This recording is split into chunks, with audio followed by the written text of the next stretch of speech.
है everyone, welcome to Anoop study zone. दोस्तों, हमने पिछले क्लास में डाइजेस्टिव सिस्टम को पूरे अच्छी तरह से कवर कर लिया है। आज हम एक न्यू टॉपिक को स्टार्ट करेंगे जिसका नाम है रिस्पिरेशन।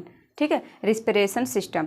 यदि हम रिस्पिरेशन की बात ही करते हैं तो रिस्पिरेशन होता क्या है? जो हम सांस लेते हैं, ठीक है, जो हम सांस लेते हैं तो वो किसके क्रिया के द्वारा होती है? रिस्पिरेशन सिस्टम के द्वारा होती है। यदि हम किसी भी चीज़ की सिस्टम की बात करें, ठीक है, तो ये क्या होगा? श्वसन तंत्र। इसे हिंदी में बोलते हैं श्वसन तंत्र।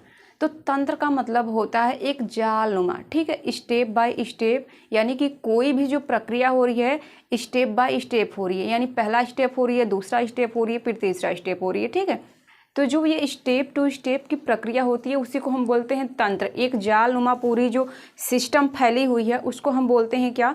तंत्र बोलते हैं। तो आज इस वीडियो में हम रिस्पिरेशन की बात करेंगे कि रिस्पिरेशन क्या होता है, और दूसरी चीज़ ये जानेंगे कि इनके मार्ग कौन कौन से होते हैं रिस्पिरेशन के। ठीक है, तो सबसे पहली चीज़ आप यही जान लो कि रिस्पिरेशन होता क्या है। तो रिस्पिरेशन एक क्या है? श्वसन एक कैटाबोलिक प्रोसेस है। ठीक है, क्या है? एक कैटाबोलिक प्रोसेस है जिसके थ्रू क्या होता है? जिसके थ्रू होता है, जिससे यदि हम बात कर रहे हैं रिस्पिरेशन सिस्टम की, ठीक है, तो यहाँ पे देखेंगे कि मैंने क्या लिखा है यहाँ पे कि complex substance is going to oxidation. फिर उसके बाद क्या हमें मिलता है? Simple substance. हम यदि कह सकते हैं क्या कि respiration is a chemical process. क्या है? Respiration is a chemical process which organic compound release energy. ठीक है, यानी कि रिस्पिरेशन की जो प्रक्रिया है उसके द्वारा हमें क्या होती है? एनर्जी मिलती है। ठीक है, तो हम ये कह सकते हैं कि ये जो जटिल पदार्थ हैं, जो कॉम्प्लेक्स सब्सटेंस है, जटिल पदार्थ, ठीक है, तो जटिल पदार्थों का ऑक्सीडेशन की प्रक्रिया के थ्रू, ठीक है, कौन सी? ऑक्सीडेशन। क्या बोलते हैं इसको? हिंदी में ऑक्सीकरण बोलते हैं। तो यदि हम बात कर रहे हैं कि कॉम्प्लेक्स सब्सटेंस जिसे बोलते हैं जटिल पदार्थ, जो ऑर्गेनिक कंपाउंड है, जटिल ऑर्गेनिक कंपाउंड को ऑक्सीडेशन ऑक्सीकरण की प्रक्रिया के थ्रू सिंपल सब्सटेंस में टूट जाना। ठीक है, ये जो कॉम्प्लेक्स सब्सटेंस आपको दिखाई दे रहे हैं वो क्या करते हैं? छोटे छोटे भाग में टूट जाते हैं। तो ये टूटने के बाद हमें क्या होती है? एनर्जी मिलती है। तो इस प्रक्रिया को, इस पूरे प्रक्रिया को हम क्या बोलते हैं? रिस्पिरेशन। इस प्रक्रिया को क्या बोलते हैं? श्वसन। ठीक है, हमने क्या बताया? यानी कि जो जटिल पदार्थ है, जटिल पदार्थ को ऑक्सीडेशन ऑक्सीकरण के थ्रू सरल पदार्थ में टूट जाना, ठीक है, ये क्या कहलाती है? रिस्पिरेशन। जिसके फलस्वरूप क्या होती है? ऊर्जा निकलती है। ठीक है, इसके फलस्वरूप क्या मिलती है? हमें एनर्जी मिलती है, जो एनर्जी को प्रोड्यूस करता है। दूसरी चीज़ ये है, यदि हम श्वसन की बात कर ही रहे हैं, ठीक है, तो यहाँ पे हम देख लेते हैं कि रेस्पिरेशन कितने टाइप के होते हैं। तो रेस्पिरेशन यदि बेसिकली हम कहें कि हमारी जो श्वसन है वो कितने टाइप की हैं, तो रेस्पिरेशन की हम बात करें तो एक तो एनारोबिक रिस्पिरेशन, दूसरा क्या होता है? Aerobic respiration. देखिए, नाम से भी कुछ चीज़ें क्या होती है? डिक्लेयर होती है ना। तो यहाँ पे हम एनारोबिक रिस्पिरेशन को बोलते हैं अनाक्षी श्वसन, और जो एरोबिक रिस्पिरेशन है इसको बोलते हैं क्या? ऑक्सी श्वसन। अब हम देख लेते हैं कि ये जो अनाक्षी श्वसन है इसमें कौन सी घटनाएं होती है, अनाक्षी श्वसन क्या होता है, हम किससे कह सकते हैं कि ये एनारोबिक रिस्पिरेशन हो रही है ना। तो ये जो अनाक्षी श्वसन, अनऑक्सी श्वसन, यानी कि इसमें ऑक्सीजन की अनुपस्थिति होती है। ठीक है, इसमें क्या होता है? ये जो रिस्पिरेशन है अनाक्षी श्वसन, ठीक है, अनाक्षी श्वसन की हम बात कर रहे हैं तो इसमें जो ऑक्सीजन है वो क्या है? अब्सेंस है। ऑक्सीजन प्रेजेंट नहीं होता है, वो पार्टिसिपेट नहीं करता है श्वसन करने में। ठीक है, और क्या है? इसमें इनकम्प्लीट ऑक्सीडेशन, ठीक है, अपूर्ण ऑक्सीकरण होता है। ये पूरी तरह से क्या होता है? पूरी तरह से हम कंप्लीट नहीं कह सकते हैं, इनकम्प्लीट होता है। ठीक, फर्मेंटेशन, ठीक है, और क्या होता है इसमें? फर्मेंटेशन की प्रक्रिया, तो जिसे हम बोलते हैं हिंदी में किण्वन।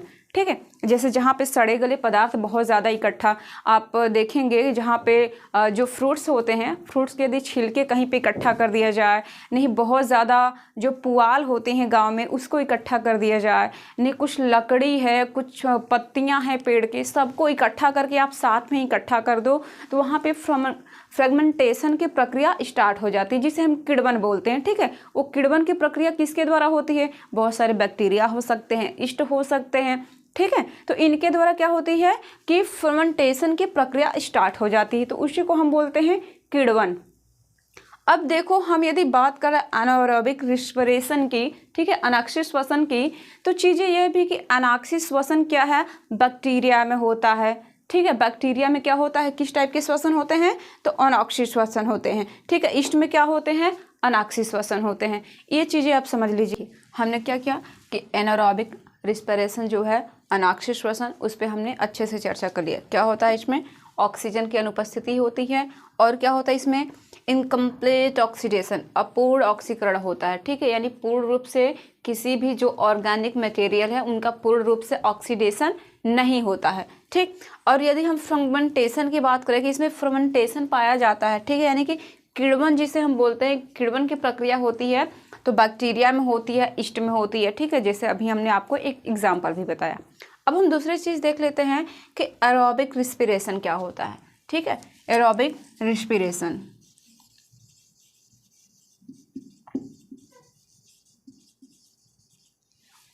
देखिए जैसे उसमें क्या था कि ऑक्सीजन की अनुपस्थिति थी, अब्सेंस ऑफ ऑक्सीजन। यदि हम इस वाले में एरोबिक में बात करें ऑक्सीजन श्वसन की, तो क्या होता है, presence of oxygen. Oxygen gas के प्रेजेंटेशन में क्या होता है, ऑक्सीजन श्वसन की प्रक्रिया होती है, ठीक है। किसके अकॉर्डिंग हो रही है भाई, ये हो रही है ऑक्सीजन के प्रेजेंट में। उसके बाद क्या होती है, ये कंप्लीट ऑक्सीडेशन, ठीक है। जो भी ऑक्सीकरण की प्रक्रिया होती है इसमें, जो ऑक्सीडेशन की, यदि हम कहते हैं कि ऑक्सीकरण विघटन हो रही है, ठीक है, ऑक्सीडेटिव डिग्रेडेशन बोलते हैं, तो ये प्रक्रिया यदि हो रही है तो क्या होती है, पूर्ण रूप से होती है, कंप्लीट होती है, ठीक। और क्या होता है, जो कंप्लीट ऑक्सीडेशन हो रहा है इनमें क्या होता है, कार्बन डाइऑक्साइड, उसके बाद क्या होता है, वाटर, ये दोनों मिलते हैं, ठीक है। उसके बाद ऑक्सीकरण की प्रक्रिया होती है, फिर हमें क्या मिलती है, एनर्जी मिलती है। यहाँ तक की चीज़ें समझ में आ रही है। क्या हुआ कि कार्बन डाइऑक्साइड एंड जल, कार्बन डाइऑक्साइड और क्या होता है, वाटर, वाटर मिलते हैं, उसके बाद क्या होती है, पूर्ण रूप से ऑक्सीडेशन होती है, ठीक है। कंप्लीट ऑक्सीडेशन, ऑक्सीकरण की प्रक्रिया स्टार्ट हो जाती है। इसके बाद इसके फलस्वरूप क्या होती है, हमें एनर्जी मिलती है, ठीक है। इसके फलस्वरूप क्या हमें मिलती है, एनर्जी मिलती है। तो यहाँ पे एक आपको एक रिएक्शन दिया जाता है। यदि हम कंपैरिजन करें अनाक्षिक श्वसन की और ऑक्सीजन श्वसन की, तो देखिए ये जो अनाक्षिक श्वसन है ना, इसमें क्या होता है कि बहुत कम मात्रा में एनर्जी रिलीज होती है। यानी इस श्वसन से क्या होता है, बहुत ही कम हमें जो ऊर्जा है वो बहुत ही कम मात्रा में मिलती है। लेकिन यदि हम कंपैरिजन कर रहे हैं एरोबिक रिस्पिरेशन की, तो एरोबिक रिस्पिरेशन में क्या होता है कि बहुत ही अधिक मात्रा में एनर्जी प्रोड्यूस होती है। यानी सबसे ज़्यादा एनर्जी हमें किस में मिलती है, ऑक्सीजन श्वसन में मिलती है। तो हम लोग जितने सारे एनिमल्स हैं, ठीक है, जैसे कि हम बात करें खुद की, यदि ह्यूमन की, तो ह्यूमन में क्या होता है, ऑक्सीजन श्वसन होता है, ठीक है। क्या होता है इसमें, ऑक्सीजन श्वसन की प्रक्रिया होती है। क्यों, क्योंकि हमें एनर्जी की बहुत ही ज़्यादा ज़रूरत है।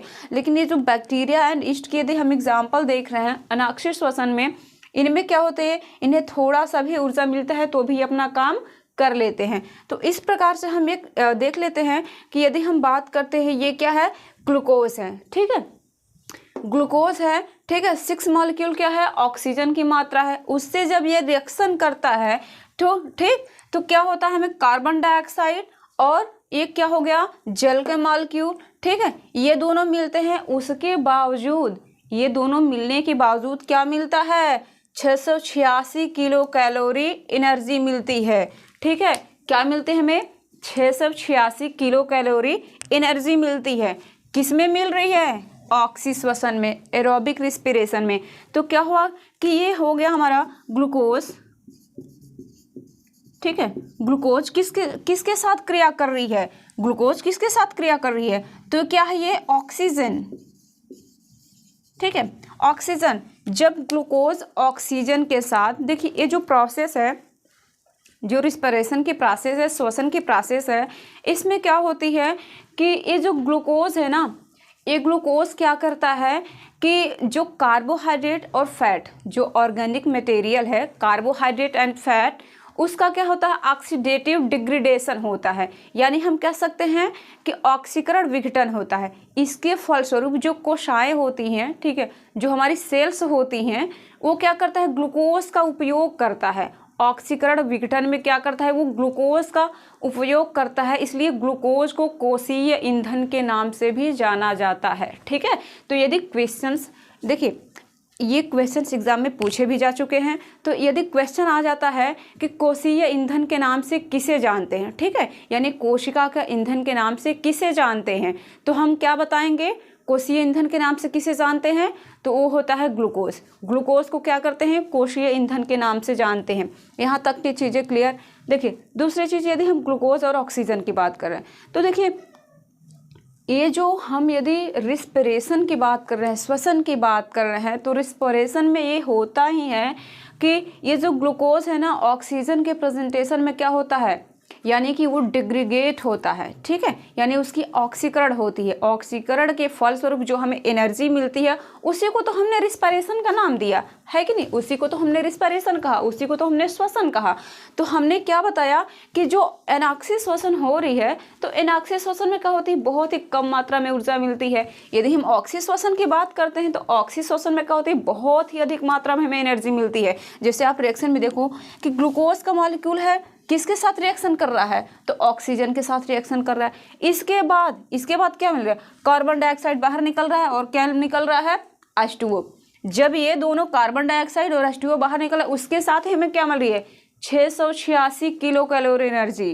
ठीक है, बहुत ही अधिक मात्रा में क्या मिली, एनर्जी मिली। तो यदि हम कंपेरिजन कर लिए, तो सबसे ज़्यादा एनर्जी हमें कहाँ मिल रही है, ऑक्सी श्वसन में। ठीक है, इस चीज़ को याद रखेंगे। ठीक है, सबसे ज़्यादा एनर्जी कहाँ मिलती है, तो ऑक्सी श्वसन में, क्योंकि ये क्वेश्चन ऐसे पूछे जाते हैं कि हमें सबसे ज़्यादा एनर्जी कहाँ मिलती है। आपको ऑप्शन दिया है ऑक्सी श्वसन या अनऑक्सी श्वसन, तो आप क्या कहेंगे, ऑक्सी श्वसन। ठीक है, यहाँ तक ये चीज़ें क्लियर।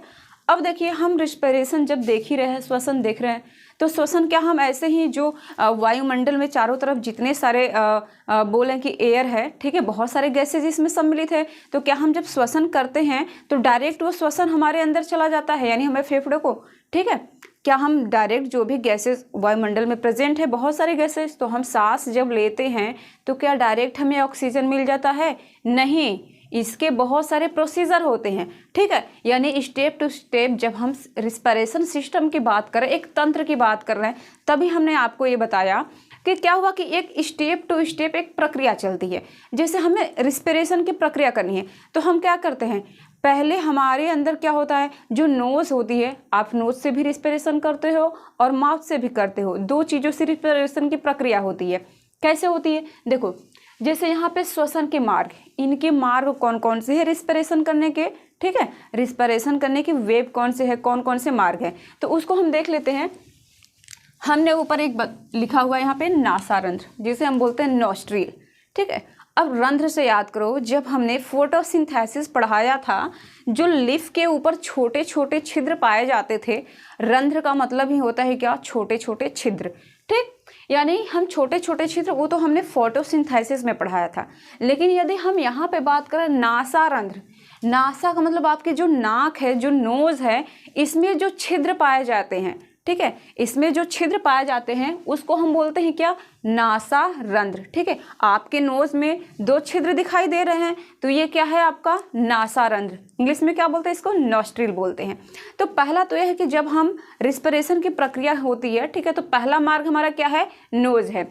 अब नोज से रिस्पिरेशन करने के बाद ये कहाँ आता है, ग्रसनी, फेरिंक्स जिसे बोलते हैं। आप नाक से जब सांस लेते हो तो कहाँ जाता है, ये फेरिंक्स में जाता है। ठीक है, और फेरिंक्स जैसे ही फेरिंक्स में पहुंचा, ठीक है, जिसे नासापट बोलते हैं, आपने यहाँ से सांस लिया, ठीक है, तुरंत सांस क्या हो गई, इसके ऊपर जस जाएगी। ठीक, उसके बाद क्या हुआ कि वहाँ से कहाँ आता है, स्वर यंत्र, जिसे हम बोलते हैं लैरिंक्स। स्वर यंत्र नाम से ही पता चल रहा है कि जिससे हमारी आवाज़ निकल रही होगी। ठीक है, तो यहाँ पे हमारा क्या होता है, लैरिंक्स होती है, जिसे हम बोलते हैं क्या, स्वर यंत्र बोलते हैं। वहाँ से जाने के बाद कहाँ आता है, ये श्वसन नाल, जिसे बोलते हैं ट्रैकिया। अब आइए डायग्राम में देखते हैं। देखिए ये क्या है, ये वाली जो पोर्शन आपको दिखाई दे रही है ऊपर, उसे हम क्या बोलते हैं, चलिए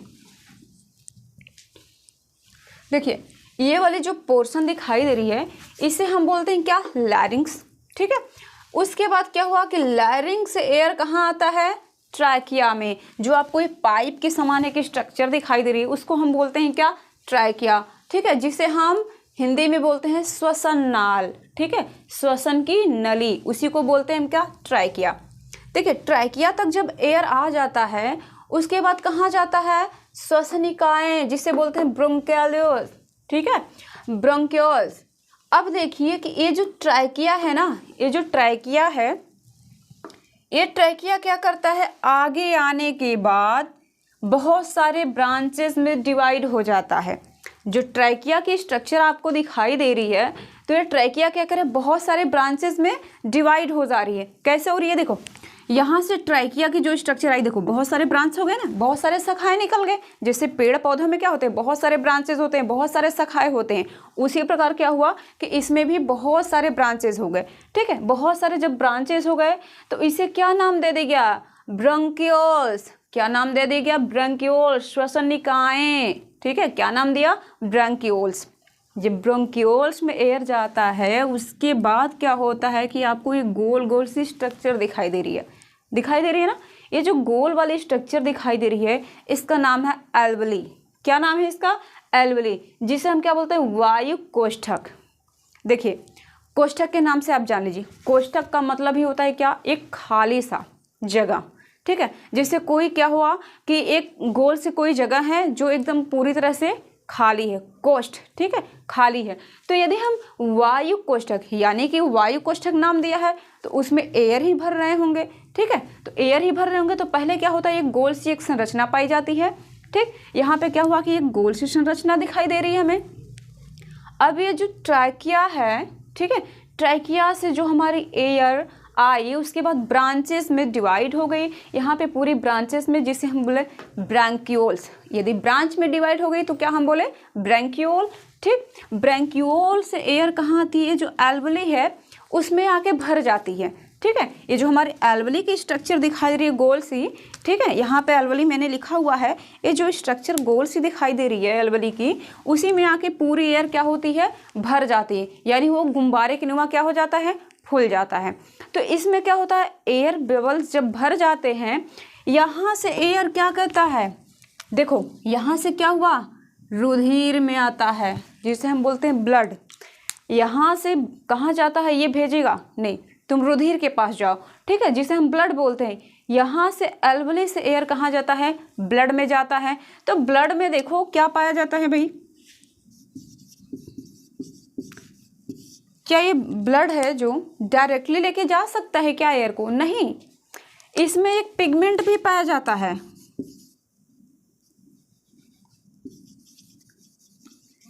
हीमोग्लोबिन। ठीक है, हीमोग्लोबिन ये क्या है, एक पिगमेंट है, एक प्रकार का पिगमेंट है। और क्या होता है, इसमें आयरन भी प्रेजेंट होते हैं। तो ये जो हीमोग्लोबिन है जो ब्लड में प्रेजेंट है, आरबीसी में प्रेजेंट है, ये क्या करता है कि इनको ले जाने में बहुत ही ज़्यादा सहायता करता है। ठीक है, इनको ले जाने में, यानी कि जो हमारी एयर यहाँ पे एल्वली में प्रेजेंट है, एल्वली में से ब्लड के थ्रू ये कहाँ जाता है, सभी कोशिकाओं तक जाता है। एयर कहाँ जाता है, सभी कोशिकाओं तक जाता है। चीज़ों को थोड़ा सा ध्यान से सुनेंगे। ठीक है, हमने अभी जस्ट क्या बताया कि ये जो ब्लड है, ब्लड के थ्रू कहाँ जाता है, सभी कोशिकाओं तक जाता है, सभी कोशिकाओं तक। आपके यहाँ पे जो ये फेफड़े की स्ट्रक्चर है, ठीक है, यानी कि पूरे फेफड़े में क्या होता है, यानी कि जब ब्लड होता है, ब्लड क्या होता है, सभी कोशिकाओं तक लेके जाता है। ठीक है, सभी कोशिकाओं तक लेके जाता है। अब देखो कोरिलेट करो, जब हमने आपको सेल पढ़ाया था तो आपको याद आ रहा होगा, रिमेंबर इट, कि हमने आपको बताया था कि ये जो कोशिकाएं हैं, यानी कि कोशिकाओं तक गया तो रिस्पिरेशन की प्रक्रिया कहाँ हो रही थी, बताइए। हमने बताया था कि रिस्पिरेशन की प्रक्रिया कहाँ हो रही थी, माइटोकॉन्ड्रिया में हो रही थी। ठीक है, माइटोकॉन्ड्रिया में क्या हो रही थी कि दो घटनाएं हो रही थी, जिसे हम क्रेब्स साइकिल एंड ग्लाइकोलाइसिस का नाम देते हैं। ठीक है, क्रेब्स साइकिल एंड ग्लाइकोलाइसिस। तो जब ये क्रेब्स साइकिल की घटनाएं होती हैं तो क्या होता है कि वहाँ पे भी हमें एनर्जी मिलती है। तो ये जो कोशिका है, यानी कि ब्लड के थ्रू कहाँ गया, सभी कोशिकाओं तक गया। सभी कोशिकाओं तक जाने के बाद क्या हुआ कि ये जो माइटोकॉन्ड्रिया तक लेके गया, क्योंकि वो क्या है, हमारे सेल के ऑर्गेनेल हैं, जब हमने आपको पढ़ाया था। चलिए हमने क्या बताया कि ये जो ब्लड है, ब्लड कहाँ लेके जाता है, एयर को सभी कोशिकाओं तक लेके जाता है। और ये जो कोशिकाएं हैं, कोशिकाएं सभी में नहीं होती है। रिस्पिरेशन की प्रक्रिया किस में होती है? सेल ऑर्गेनेल, जो मैंने बताया था आपको, माइटोकॉन्ड्रिया। तो माइटोकॉन्ड्रिया की क्रेब्स साइकिल की घटनाएं जो घट रही थी, क्या होता है कि वहां से रिस्पिरेशन की प्रक्रिया स्टार्ट होती है। ठीक है, यहाँ तक की चीजें क्लियर। अब देखिए आपको स्ट्रक्चर में एक और सा ये जो पतली सी झिल्ली दिखाई दे रही है, ठीक है, ये लंग्स की स्ट्रक्चर है। ये पतली सी जो आपको झिल्ली दिखा रही है उसको बोलते हैं प्लेउरा। क्या बोलते हैं उसको? प्लेउरा। अब आप यहाँ पे एक और स्ट्रक्चर आपको दिखाई दे रही है, ठीक है। ये क्या हुआ कि दोनों तरफ की जो आपके फेफड़े हैं, ठीक है, जो दोनों तरफ जो आपके लंग्स हैं, उनसे क्या होता है, एक अटैच होता है कॉर्टिलेज बोन जैसे बोलते हैं, यानी बहुत सॉफ्ट हड्डी के जैसा। ठीक है, तो ये क्या हुआ कि ये आपके दोनों फेफड़े से अटैच है, आपको दिखाई दे रहा है, जिसे हम बोलते हैं डायफ्राम। क्या बोलते हैं इसको? डायफ्राम। डायफ्राम बोलते हैं। देखिए क्या होता है कि रिस्पिरेशन की प्रक्रिया में, श्वसन की प्रक्रिया में लगभग 90% रोल होता है किसका? डायफ्राम का। ठीक है, यदि डायफ्राम क्या हो कि जब हम सांस लेते हैं, डायफ्राम हमारा नर है, तो सांस लेने की, सांस छोड़ने की ये प्रक्रिया नहीं हो पाएगी। ठीक है, यहाँ तक की चीज़ें क्लियर। आगे देखते हैं, चलिए। अच्छा, अब देखते हैं, वहाँ तक की चीज़ें क्लियर हो गई। अब देखते हैं कि श्वसन की प्रक्रिया, ठीक है, यानी कि जो रिस्पिरेशन की प्रक्रिया हो रही है, इनके प्रोसीजर कौन कौन से हैं। तो हम प्रक्रिया की बात कर रहे हैं, तो ये क्या है, 2 प्रकार के हैं। ठीक है, क्या है ये? 2 प्रकार के हैं। एक तो देखिए एक्सटर्नल, दूसरा क्या है, इंटरनल।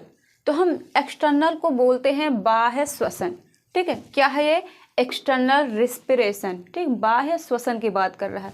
तो बाह्य श्वसन किसे कहते हैं, पहले से जान लें कि वे सभी प्रक्रियाएं, ठीक है, वे सभी प्रक्रियाएं जिनके वातावरण से ऑक्सीजन को ग्रहण किया जाता है और सभी कोशिकाओं तक पहुंचाया जाता है। और क्या होता है, सभी कोशिकाओं से कार्बन डाइऑक्साइड को लेकर के बाहर निकाला जाता है। तो इस प्रक्रिया को क्या बोलते हैं हम? बाह्य श्वसन। ठीक है, तो बाह्य श्वसन की हम जब बात कर रहे हैं तो इसमें एक प्रक्रिया आती है श्वासोच्छ्वास, ठीक है, जिसे हम बोलते हैं ब्रीथिंग। तो ब्रीथिंग की जो प्रक्रिया होती है, इनमें 2 प्रकार से होता है। एक होता है इंस्पिरेशन, एक होता है एक्सपायरेशन। ठीक है, यानी कि सांस लेना और सांस छोड़ना, श्वासोच्छ्वास। श्वासोच्छ्वास यानी कि सांस लेने की प्रक्रिया और सांस छोड़ने की प्रक्रिया। एक तो क्या होता है कि हम पहले क्या होता है, सांस लेते हैं, ठीक है, फिर क्या होता है, सांस छोड़ते हैं।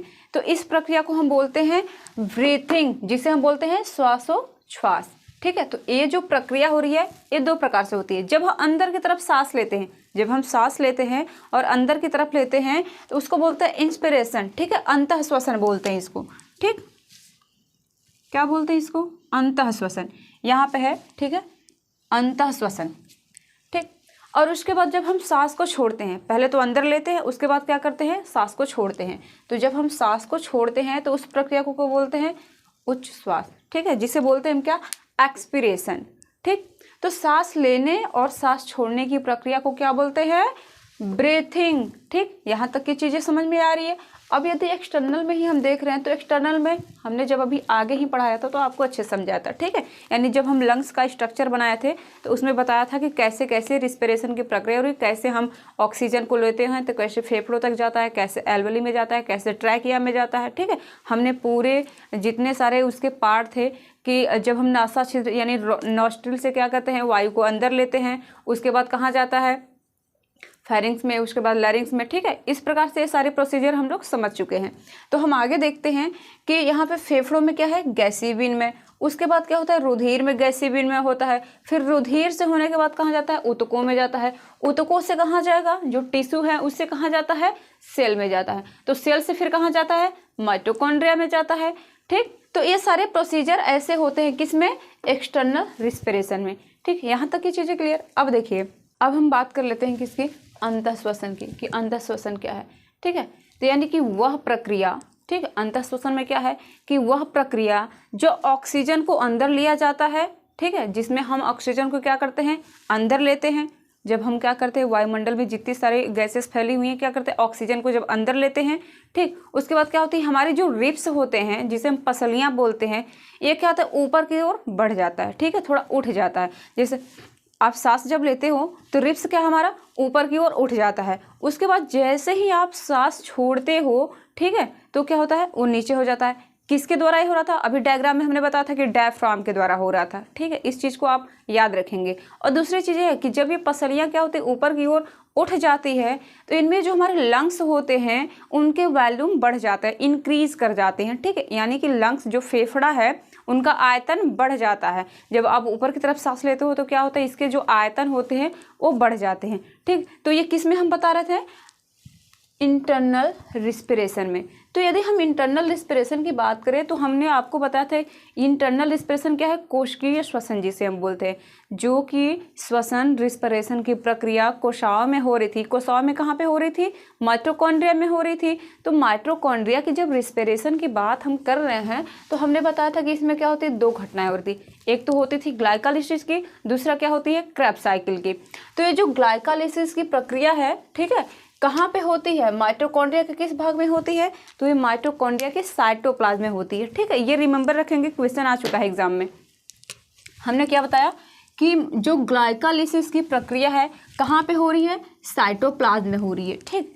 दूसरी क्वेश्चन ये बनती है कि ये जो क्रेब्स साइकिल है इसकी घटनाएं कहाँ पे होती है, तो क्रेब्स साइकिल की घटनाएं कहाँ होती है, माइटोकॉन्ड्रिया के मैट्रिक्स में होती है, ठीक है। हमने सेल पढ़ाया था तो हमने बताया था आपको याद होगा, ठीक। तो ये चीज़ें हमने क्या बताया कि ग्लाइकोलाइसिस की प्रक्रिया कहाँ पे हो रही है, साइटोप्लाज्म में हो रही है, और क्रेब्स साइकिल की प्रक्रिया क्या हो रही है, मैट्रिक्स में हो रही है। किसके मैट्रिक्स में हो रही है, माइटोकॉन्ड्रिया के मैट्रिक्स में हो रही है, ठीक। अब आते हैं अपने टॉपिक पे कि इंटरनल रिस्पिरेशन, ठीक है। हमने क्या बताया कि इसमें ऑक्सी और अनऑक्सी श्वसन दोनों प्रकार की प्रोसेस देखने को मिलती है। किसमें मिलती है, इंटरनल रिस्पिरेशन में, यानी कि इसमें जब ये ऑक्सीजन के प्रेजेंटेशन में भी रिस्पिरेशन की प्रक्रिया होती है और ऑक्सीजन के अब्सेंस में भी रिस्पिरेशन की प्रक्रिया होती है। इसे हम क्या बोल सकते हैं, उभयनिष्ठ, ठीक, हिंदी में क्या बोलते हैं, उभयनिष्ठ टाइप की इसमें रिस्पिरेशन की प्रक्रिया होती है। किस में हो रही है ये, इंटरनल रिस्पिरेशन में, यानी कि ऑक्सी श्वसन अनऑक्सी श्वसन, ठीक है, aerobic respiration and anaerobic respiration, दोनों प्रक्रियाएं हमें इंटरनल रिस्पिरेशन में देखने को मिलती है। यहाँ तक की चीज़ें क्लियर। ब्रीथिंग में हमने क्या बताया कि इंस्पिरेशन एंड एक्सपिरेशन की प्रक्रिया होती है, अंतःश्वास एंड उच्छ्वास की। तो जब हम सांस लेते हैं तो वायुमंडल में तो बहुत सारी गैसेस सम्मिलित है, तो क्या हम जब सांस लेते हैं तो उसे हम शुद्ध रूप से ले सकते हैं क्या, पूरे के पूरे जितने वायुमंडल में गैसें हैं वो सबको ले सकते हैं क्या, नहीं। यदि हम ऑक्सीजन को हम क्या बोलते हैं, आइए थोड़ा सा हम कंपैरिजन करके देख लेते हैं कि वायुमंडल में क्या है, नाइट्रोजन 78 से 79% पाया जाता है, इतना प्रेजेंट होता है, ठीक। और ऑक्सीजन क्या है 21% है, और कार्बन डाइऑक्साइड क्या है 0.03% है। इतना तो लिया, अभी बाहर कितना निकालते हैं, ठीक है। तो नाइट्रोजन को 78% लिया है तो ये पूरा क्या करता है, 78% पूरा बाहर निकाल देता है रिस्पिरेशन करके, ठीक है। ऑक्सीजन को क्या करते हैं 21% लेते हैं, लेकिन इसमें 4% के कटौती कर लेते हैं। क्या होता है कि ऑक्सीजन क्या होते हैं, जो हमारे सेल्यूलर ऑर्गेनिज्म हैं उनमें कहीं ना कहीं यूटिलाइज हो जाती है रिस्पिरेशन की प्रक्रिया में, ठीक है, उसका उपयोग हो जाता है। तो क्या करता है, ये केवल 17% ही बाहर निकालता है, ठीक है। सांस लेने के बाद क्या करता है, ये 17% ही बाहर निकालता है। और कार्बन डाइऑक्साइड की बात करें तो ये 0.03% लेता है। यदि हम इसका एक मानक देखें तो ये बाहर कितना निकलता है, 4% निकलता है, यानी 4% निकलता है, ठीक है। तो ये बात हो रही थी किसकी, इंस्पिरेशन की एंड एक्सपिरेशन की। अब देखो चीज़ें ये भी है, शुद्ध रूप से हमारी जो बॉडी है वो ऑक्सीजन को डिजर्व नहीं कर सकता। यदि हम बोलें कि जो हम सांस लेते हैं, रिस्पिरेशन की प्रक्रिया कर रहे हैं, वायुमंडल में बहुत सारे गैसेस हैं, तो जब हम सांस लेते हैं तो क्या होता है कि हम डायरेक्टली ऑक्सीजन को नहीं, कि हम शुद्ध रूप से ऑक्सीजन गैस को ले रहे हैं, उसमें तो नाइट्रोजन, कार्बन डाइऑक्साइड, बहुत सारे गैसेस सम्मिलित है, हम ये कह सकते हैं। तो क्या हुआ कि हम यदि शुद्ध गैस ले ऑक्सीजन की तो वो हम सरवाइव नहीं कर पाएंगे, नहीं ले सकते, हमारी बॉडी क्या करेगी, उसे एब्जॉर्ब नहीं कर पाएगी। तो यदि जो ऊंचाइयों पे जो पर्वतारोही लोग होते हैं वो क्या करते हैं, कि जो ऑक्सीजन के सिलेंडर वगैरह लेके जाते हैं उनमें कुछ गैसों को सम्मिलित कर लेते हैं, ठीक है, कुछ गैसों के मिश्रण कर लेते हैं। और जो समुद्र के नीचे जाते हैं कुछ लोग, वो भी क्या करते हैं, ऑक्सीजन के साथ कुछ गैसों का मिश्रण कर लेते हैं, ठीक है। यहाँ तक की चीज़ें क्लियर। अब हम देखते हैं कि श्वसन अंग, ठीक है, कौन कौन से श्वसन अंग है। डिफरेंट एनिमल में डिफरेंट टाइप से श्वसन की प्रक्रिया होती है।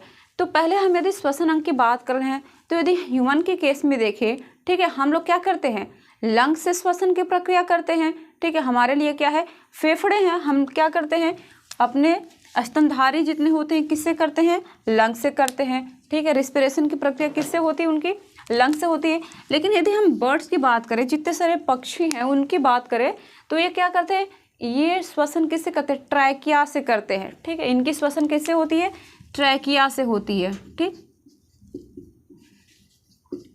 इनकी श्वसन की प्रक्रिया ट्रैकिया से होती है। अब इंसेक्ट में यदि हम देखते हैं कि जो छोटे छोटे कीड़े मकोड़े होते हैं, जैसे इंसेक्ट, मक्खी, मच्छर, ठीक है, और क्या है, चींटी, यानी इंसेक्ट की बात करें, कीट पतंगे सभी आ गए इंसेक्ट, ठीक है।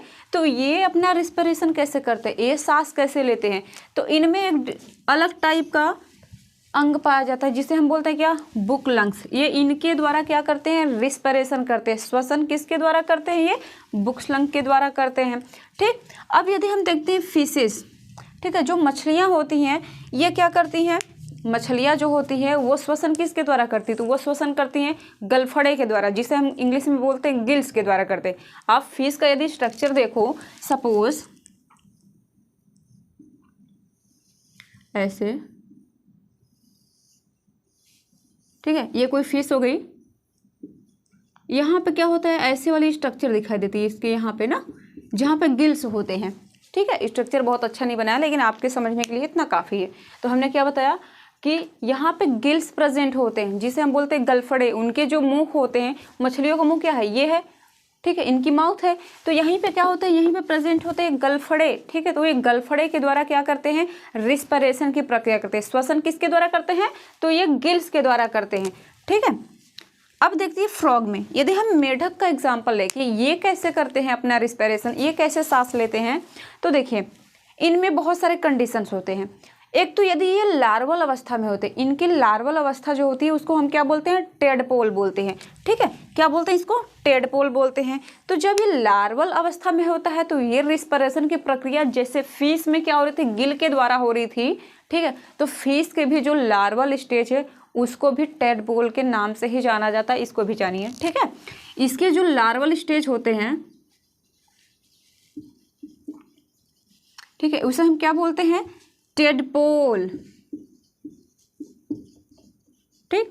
फिश के लार्वल अवस्था को क्या बोलते हैं, टेड बोलते हैं, टेडपोल बोलते हैं। और फ्रॉग के लार्वल स्टेज को भी टेड बोलते हैं, ठीक है। लेकिन स्तनधारियों में जो ह्यूमन है, इनके लार्वल स्टेज को भी टेडपोल बोलते हैं। This is a very important topics, ठीक है, नोट डाउन।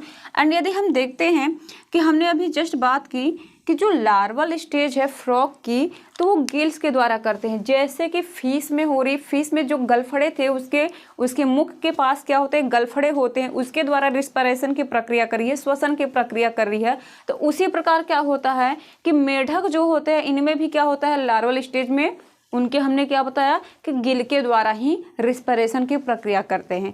अब हम देखते हैं कि यदि ये पानी के अंदर होते हैं, जब ये पानी के अंदर होते हैं, ठीक है, मेढक क्या है, एक उभयचर है, वो जमीन पे भी रह सकता है और पानी में भी रह सकता है। दूसरी चीज़ें देखते हैं कि जब वो पानी में रहता है तो वो रिस्पिरेशन की प्रक्रिया जो है स्किन यानी त्वचा से करता है, ठीक है। किससे करता है, ये त्वचा से करता है, स्किन के द्वारा। स्किन पे इनके क्या होता है, छोटे छोटे छिद्र पाए जाते हैं, धब्बे पाए जाते हैं। जैसे आपके स्किन पे क्या है, छोटे छोटे छिद्र पाए जाते हैं ना, तो क्या होता है कि इसमें से रोम्स, बहुत सारे हेयर्स निकले होते हैं, ठीक। तो उसी प्रकार क्या होता है, इनके स्किन पे एक छोटे छोटे धब्बे नुमा, छोटे छोटे छिद्र के नुमा स्ट्रक्चर पाई जाती है, उसी के द्वारा ये रिस्पिरेशन की प्रक्रिया करते हैं, ठीक। लेकिन जब हम बात करें कि ये जब जमीन पे रहते हैं, स्थल में रहते हैं, तब क्या करते हैं, तब ये भी लंग्स के द्वारा रिस्पिरेशन की प्रक्रिया करते हैं, ठीक है। किसके द्वारा करते हैं, फेफड़े के द्वारा करते हैं।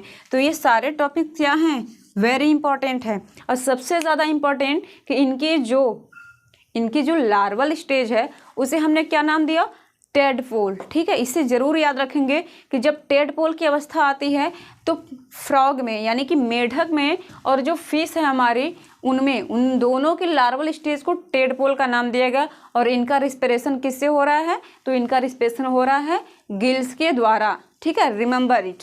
अब देखो आगे थोड़ा सा देख लेते हैं कि जो मनुष्यों में श्वसन दर होती है, ठीक है, एक वयस्क मनुष्य के श्वसन दर को देखें तो एक स्वस्थ यानी कि हम जो हैं, हम क्या एक वयस्क मनुष्य टाइप के हैं, तो हम लोग में क्या होती है, लगभग 1 मिनट में देखें तो 12 से 18, ठीक है, 12 से 18 बार प्रति मिनट। 1 मिनट में क्या होता है, 12 से 18 बार हम सांस ले सकते हैं। ठीक है, लेकिन यदि हम शिशु की बात करें, जो छोटे बच्चे होते हैं, तो उनकी रिस्पिरेशन की प्रक्रिया क्या होती है, लंबी होती है। ठीक है, यानी कि वो 1 मिनट में क्या करते हैं, 20 से 25 बार लेते हैं, बहुत तेजी से। छोटे जो बच्चे होते हैं, ठीक है, आप जो एकदम सा जो न्यू ऑस्प्रिंग है उनको देखिए, तो क्या होता है उनकी रिस्पिरेशन की क्रिया, जब वो सोते हैं तो भी, जगते हैं तो भी, उनकी रिस्पिरेशन की प्रक्रिया श्वसन दर क्या होती है, बहुत तेजी से होती है ना। यानी कि 1 मिनट में वो क्या कर सकते हैं, 20 से 25 बार रिस्पिरेशन कर सकते, श्वसन कर सकते हैं। अब यदि हम देखते हैं कि ये जो स्वस्थ मनुष्य है, यदि वो योगा करता है, एक्सरसाइज करने पे क्या करता है कि उनकी जो रिस्पिरेशन की प्रक्रिया है वो क्या होती है, बढ़ जाती है। जब कोई व्यक्ति दौड़ के आ जाता है, ठीक है, तो उनकी क्या होती है, धड़कनें भी तेज हो जाती है और ये सांस लेने की जो प्रक्रिया है वो भी क्या हो जाती है, बहुत ज़्यादा तेज हो जाती है। यानी कि योगा करने पे 1 मिनट में लगभग 25 बार वो सांस ले सकता है। और यदि हम देखें कि सबसे अधिक श्वसन दर कब होता है, तो सबसे अधिक श्वसन दर क्या होती है, सोने के बाद। जब हम सो जाते हैं, ठीक है, सोने के बाद हम लोग लंबी सांसें लेते हैं ना, तो श्वसन की जो प्रक्रिया है वो सबसे ज़्यादा कब होती है, जब हम लोग सोते हैं। ठीक, यदि हम न्यूनतम देखें तो खाना खाने के बाद क्या होता है, रिस्पिरेशन की दर जो होती है वो डिक्रीज हो जाती है, थोड़ा कम हो जाती है। ठीक है, तो ये सारी चीज़ें हम किसके बारे में बात कर लिए, रिस्पिरेशन की बात कर लिए। ठीक है, यानी श्वसन की जो हमारी तंत्र थी, ठीक है, स्वतंत्र रिस्पिरेशन सिस्टम जो हमारी थी, आज की वीडियो में सारी चीज़ें हमने कवर कर ली है कि रिस्पिरेशन में कैसे होता है, रिस्पिरेशन कितने टाइप के हैं। ठीक है, तो जो भी क्वेरी होगी आप हमें कमेंट करेंगे। और आज की वीडियो में इतना ही, मिलते हैं नेक्स्ट वीडियो में।